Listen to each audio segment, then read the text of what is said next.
औज़ुबिल्लाहिमिनश्शैतानिर्रजीम बिस्मिल्लाहिर्रहमानिर्रहीम। इस वीडियो में मैं बात करूंगा मरहूम आमिर लियाकत हुसैन के हवाले से, और जो इनकी तीसरी बीवी दानिया मलिक अल मरूफ दानिया शाह, जो इस वक्त कानून की हिरासत में है, और जिस पर इल्ज़ाम है कि इसने आमिर लियाकत हुसैन साहब की पराना वीडियो रिलीज की, और इसकी वजह से वो स्ट्रेस में आ गए।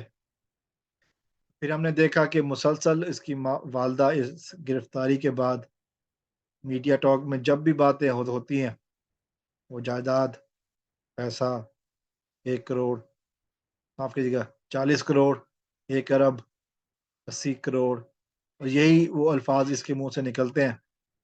और असल केस जो वीडियोस का है, उस हवाले से वो बात नहीं होती, कम बात होती है। और जब भी बात होती है, वो फिर यासिर शामी का नाम लेती हैं। यासिर शामी की तरफ से अभी तक कोई बयान सामने नहीं आया। अभी तक एफआईए ने यासिर शामी से स्टेटमेंट नहीं लिया। अभी एफआईए इस खोज में है कि इस केस में यासिर शामी का कितना हाथ है। एफआईए को एक ये कामयाबी मिली कि दानिया की जमानत नहीं हुई।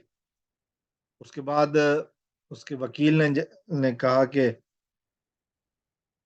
केस कमजोर है, हम जमानत करवा लेंगे, चूंकि वीडियो दानिया ने पब्लिक नहीं की, वायरल नहीं की। बेसिकली दानिया ने बनाई जरूर है, ये दूसरे लफ्जों में वो मान रहे हैं, और यही बात उसकी माँ भी कह चुकी है कि ये दानिया ने बनाई है। फिर आप किस बात की जमानत की उम्मीद रखे बैठे हैं? बड़ा सवाल ये है कि यासिर शामी की तरफ कब मुतवज्जे होगी एफआईए, और कब यासिर शामी बयान देगा आकर, अपने आप को क्लियर कराएगा। अगर वो बेगुनाह है तो खामोशी भी एक पुरस्कार है, चूंकि अभी तक यासिर शामी ने हाँ या ना कोई किस्म का जवाब नहीं दिया। हालात को देख देख रहा होगा शायद, हो सकता है अपने वकला से मशवरा भी कर रहा हो, लेकिन किसी न किसी स्टेज पर यासिर शामी को भी इस कटहरे में आना है, जवाब देना है। क्या उसने वाकई वीडियोस रिलीज की जो कि उसके इंटरव्यू क्लिप्स में मौजूद है, कि उसने कहा कि जी दानिया ने हमें कुछ मटेरियल दिया है। यकीनन ये बात साफ है कि अगर ये बात सच है, तो फिर यासिर शामी भी उतना ही मुलविस है इस वीडियोस में।